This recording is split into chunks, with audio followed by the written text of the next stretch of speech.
Bismillahirrahmanirrahim. Assalamualaikum warahmatullahi wabarakatuh. Berita Hijrah 8 September bersama saya Adi Akmal Shahrom dan juru bahasa isyarat Amin Zuhairi Mansur. Berikut tajuk utama malam ini. Lelaki maut ketika berkonvoi.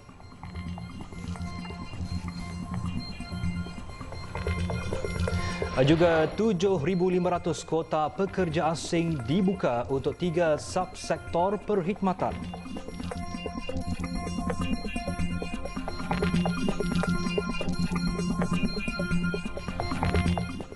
Seorang peserta program RXZ Members 5.0 maut selepas motosikal ditunggang terbabas di kilometer 255.8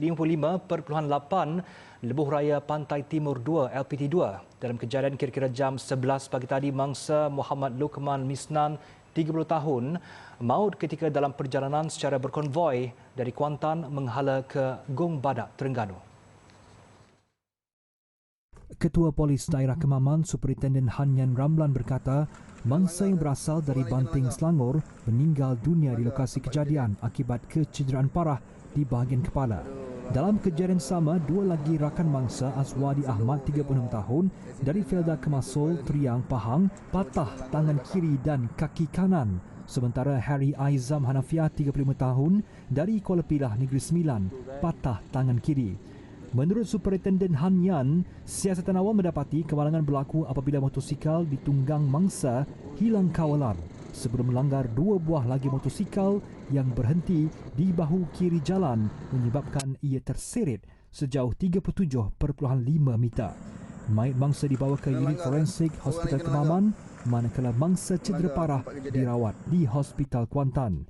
Kes disiasat di bawah Seksyen 41 Fasal 1 Akta Pengangkutan Jalan APJ 1987. Bekas Tunku Ampuan Negeri Sembilan, Tunku Ampuan Najihah almarhum Tunku Besar Burhanuddin mangkat pada usia 100 tahun di Hospital Cardiac Vascular Central Kuala Lumpur pada 6.53 pagi tadi. Almarhumah adalah Raja Pemaisuri Agong kepada Yang di-Pertuan Agong ke-10, almarhum Tuanku Jaafar Tuanku Abdul Rahman yang menduduki tahta negara pada 1994 hingga 1999. Setiausaha Kerajaan Negeri Sembilan, Datuk Muhammad Zafir Ibrahim dalam kenyataan memaklumkan jenazah almarhumah disemayamkan di Istana Besar Seri Menanti dan dimakamkan di Makam Diraja Seri Menanti.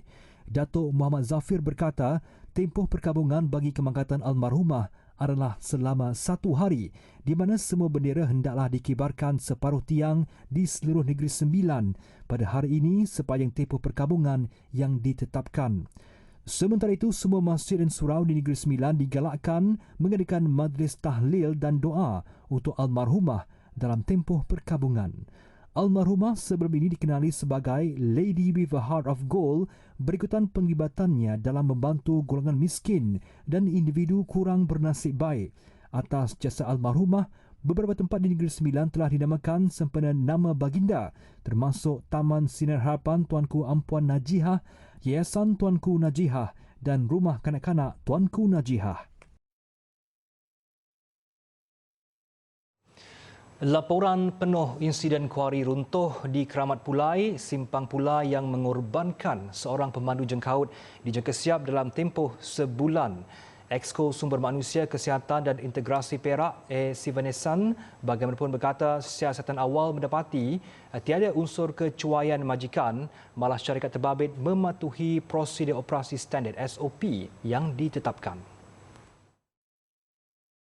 Tambah Sivanesan, terdapat 63 kuari beroperasi di seluruh negeri dengan 9 kejadian maut dilaporkan dalam tempoh 7 tahun. Dan tahun ini setakat ini adalah 3 kes maut. Dan kalau berlaku atas kesilapan majikan, jadi boleh ambil tindakan. Tetapi bukan majikan, jadi apa lagi SOP yang kita nak kenakan? Sudah ada SOP. Mereka mematuhi SOP dan SOP sini adalah warning telah diberi kepada dia. Selain kecuaian, faktor cuaca seperti hujan boleh menyumbang kepada kejadian tanah runtuh. Justru siasatan terperinci akan dijalankan sebelum tindakan lanjut diambil terhadap mana-mana pihak yang terlibat. Beliau berkata demikian kepada media selepas meninjau lokasi kejadian di Simpang Pulai hari ini. Dalam kejadian sekitar jam 10.30 pagi itu, seorang pekerja warga Pakistan maut akibat ditimpa runtuhan kuari. Lokasi kejadian itu berlaku di bukit yang sama dengan jarak kira-kira 3 km dalam insiden runtuhan yang mengorbankan 2 warga tempatan pada 8 Mac tahun lalu, dengan mayat mereka ditemui 6 bulan selepas itu.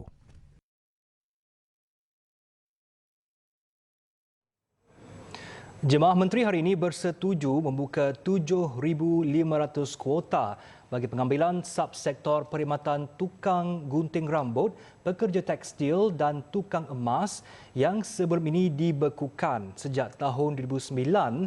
Ia susulan pengumuman Perdana Menteri Dr. Sri Anwar Ibrahim Isnin lalu yang bersetuju untuk membuka semula pengambilan pekerja asing bagi 3 subsektor perkhidmatan berkenaan. Menteri Sumber Manusia V. Sivakumar berkata, kementeriannya bersama Kementerian Dalam Negeri KDN serta Kementerian Perdagangan Dalam Negeri dan Kos Sara Hidup KPDN akan memperhalusi mekanisme yang bersesuaian bagi tujuan pelaksanaan proses berkenaan. Beliau berkata mekanisme itu penting berikutan kerajaan pada masa ini sudah menghentikan permohonan dan kelulusan kuota pekerja asing. Selain itu, katanya KPDN selaku agensi kawal selia perlu menyelaras perincian kuota terbabit dengan pihak industri bagi tujuan permohonan pekerja asing berdasarkan mekanisme yang akan ditetapkan. Permohonan pekerja asing juga akan mengikut prosedur sedia ada dari segi saringan majikan mengikut Seksyen 60K Akta Kerja 1955 dan verifikasi untuk kelulusan kuota termasuk melalui proses temuduga bersama KPDN. Tambah V. Sivakumar, langkah pembukaan semula 3 subsektor itu berupaya menghentikan kecenderungan majikan menggajikan warga negara asing tanpa dokumen pekerjaan yang sah sekaligus berpotensi besar untuk menyebabkan berlakunya eksploitasi dan amalan buruh paksa. Usaha ini katanya dapat membantu pengusaha masyarakat India yang terkesan akibat kesukaran mendapatkan pekerja tempatan sehingga menjejaskan kelangsungan operasi perniagaan.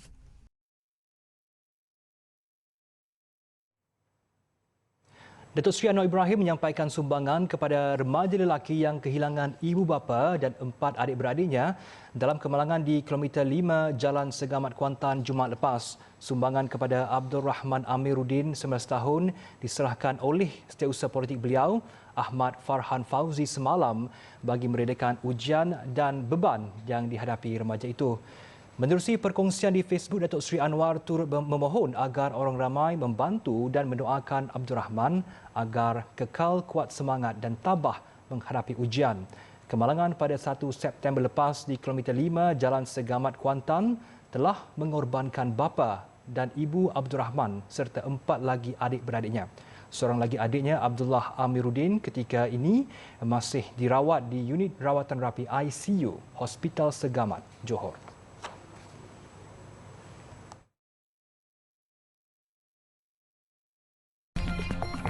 Hijrah prihatin santuni bekas atlet Paralimpik. Bertemu kembali. Kesukaran mencari pakaian seragam yang selesa memberi idea kepada seorang jururawat untuk berhenti daripada perkhidmatan pada tahun 2018 dan menceburi bidang membuat pakaian seragam perubatan. Risiko itu diambil Nur Ilahi Muhammad Suhaimi, 35 tahun dan suaminya Nik Azharuddin Nik Mustafa, 38 tahun yang sebelum ini turut bertugas sebagai pembantu perubatan. Bekas jururawat di Hospital Ibu Negara bersyukur keputusan dia dan suami berbaloi apabila mampu menjual hampir 1,000 pasang pakaian seragam sebulan dengan dibantu 10 pekerjanya. Mula-mula tercetus idea ni sebab saya sendiri nak pakai. Sebab saya sendiri nak pakai macam cutting tu. Masa tu saya tepuh dekat tailor di Sungai Besi.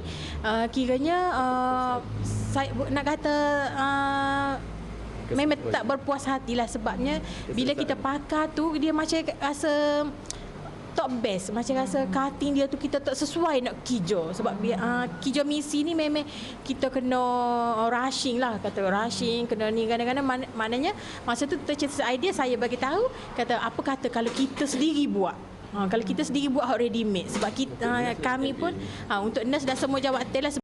Selain pakaian jururawat, dia turut menghasilkan baju bagi jawatan lain seperti kod makmal dan pembantu perubatan versi kanak-kanak. Nur Ilahi juga tidak menyangka pakaian seragam perubatan ini menarik minat hospital dari negara luar seperti Arab Saudi dan Singapura. Setiap pakaian dijual pada harga serendah RM85 sehingga RM130 bergantung kepada jenis penjawatan dan material yang digunakan. Nur Ilahi dan suami kini juga dalam perancangan untuk melebarkan lagi sayap perniagaan dengan membuka lebih banyak cawangan supaya individu yang berkhidmat dalam bidang perubatan lebih mudah untuk mendapatkan pakaian yang selesa.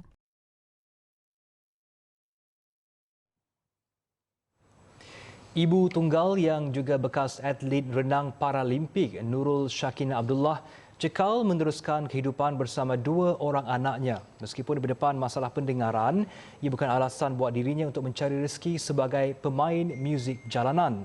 Dengan pendapatan kurang RM200 sehari, wang itulah yang digunakan untuk menyara kehidupannya anak beranak. Nurul Syakina berkata dia akan bermain muzik di Jalan Tunku Abdul Rahman 3 kali seminggu, iaitu pada Jumaat, Sabtu dan Ahad.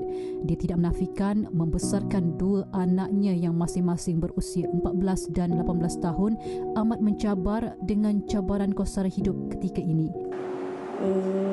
Kadang-kadang tak berapa nak cukup juga. Cuma bayar sewa rumah, bayar tahfiz anak. Lepas tu anak yang belajar kat uni KL ni pun kena bagi duit juga kat dia harian. Nak makan apa semua. Nurul Syakina yang pernah meraih tempat pertama para SEA Games sebanyak 3 kali dan tempat pertama para ASEAN Games sebanyak 2 kali itu meluahkan rasa lega kerana nasib hidupnya mendapat perhatian TV Al-Hijrah menerusi Hijrah Prihatin Al-Falah, turut serta rakan strategik Yayasan Ikhlas dan Yayasan Kebajikan Atlet Kebangsaan YAKIB. Dan ini adalah membantu membuka mata di masyarakat luar sana, kementerian yang di sana untuk membantu bekas-bekas atlet ni yang seharusnya diberi perhatian yang lebih dalam lah. Bukan saja menjaga semasa mereka dalam sukan, tapi selepas beliau bersara juga patut kita membuat sedikit penelitian dan kajian terhadap mereka. Antara sumbangan yang diagihkan ialah barangan keperluan asas, kebersihan dan perubatan.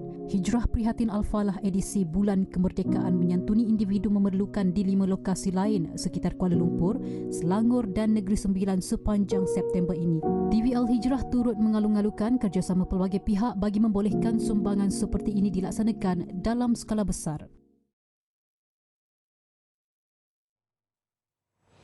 Kontingen Negeri Terengganu dinobat juara keseluruhan bagi kejohanan sukan sekolah-sekolah menengah agama Malaysia KESUMA peringkat kebangsaan kali ke-22.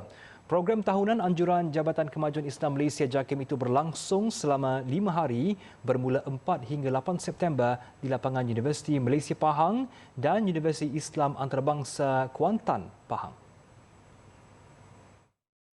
Terdahulu, perasmian penutupan KESUMA disempurnakan Exco Komunikasi dan Multimedia, Belia, Sukan dan Badan-Badan Bukan Kerajaan Negeri Pahang, Fazli Muhammad Kamal. Turut hadir Ketua Pengarah JAKIM, Dato' Hakimah Muhammad Yusof dan Pengarah-Pengarah Jabatan Agama Islam Negeri.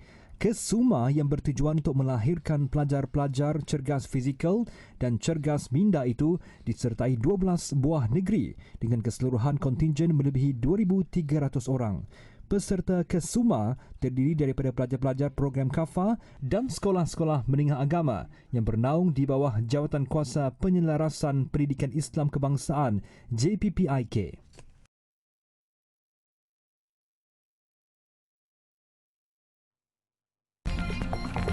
Seberang Lautan Atlantik guna pelampung buatan sendiri. Hong Kong dibadai hujan paling lebat dalam tempoh hampir 140 tahun. Sekurang-kurangnya 83 mangsa cedera, manakala jalan dan sejumlah stesen kereta api bawah tanah ditenggelami banjir serta sekolah terpaksa ditutup. Bandar Shenzhen yang dihuni lebih 17.7 juta penduduk di selatan China turut dilanda hujan paling lebat sejak 1952 sehingga mencetuskan keadaan huru-hara. Hujan lebat membasahi Hong Kong sejak semalam dan menjelang tengah malam. Biro Cuaca Hong Kong turut mengeluarkan amaran hujan ribut pada tahap tertinggi berwarna hitam. Susulan itu, pihak berkuasa mengeluarkan amaran banjir kilat manakala agensi perkhidmatan kecemasan melancarkan operasi menyelamat di beberapa kawasan. Ia turut memberi amaran mengenai kemungkinan akan berlaku tanah runtuh sekaligus menasihati orang ramai dan pengguna jalan raya supaya menjauhi cerun curam atau tembok penahan.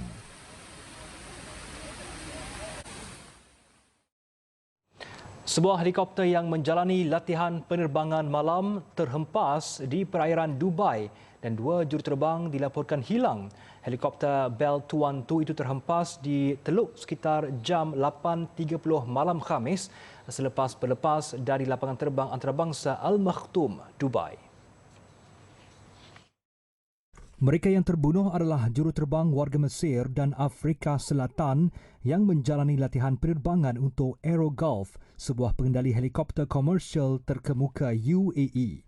Pasukan mencari dan menyelamat menemui serpihan dan masih mencari anak kapal.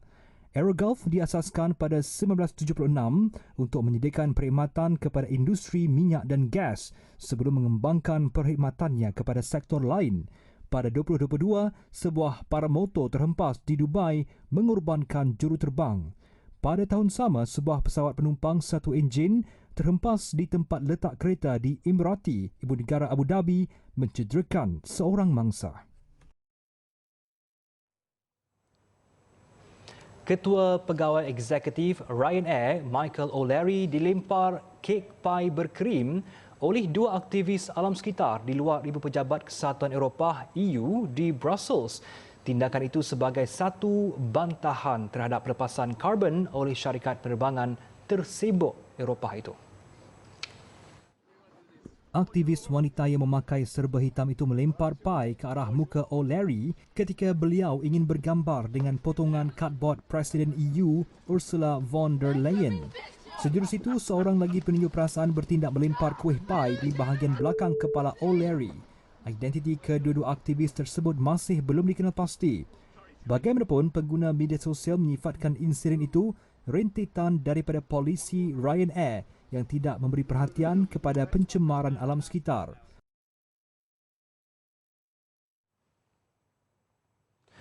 Seorang pengembara warga Iran ditahan pihak berkuasa selepas cuba menyeberangi lautan Atlantik dari Florida ke Britain dengan menggunakan alat pelampung buatan sendiri yang berbentuk seakan permainan roda hamster.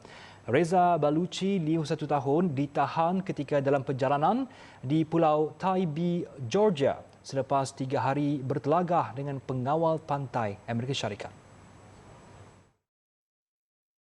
Lelaki yang tinggal di Florida itu cuba melakukan perjalanan sejauh 5,000 batu nautika di atas pelampung khas yang berputar menggunakan tenaganya sendiri.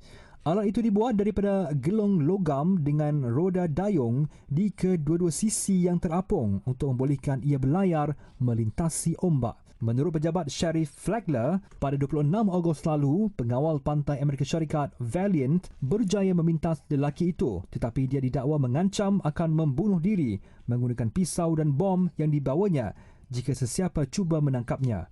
Selepas 2 hari, Reza akhirnya mengakui tiada bom dalam roda hamsternya dan bersetuju menyerah diri sehari kemudian.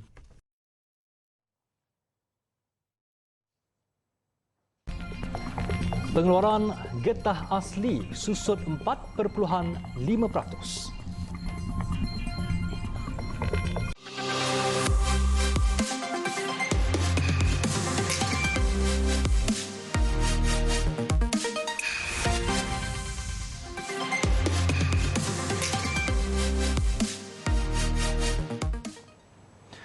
Pengeluaran getah asli Malaysia turun 4.5% kepada 28,533 tan pada Julai 2023 berbanding 29,867 tan yang dicatatkan pada Jun.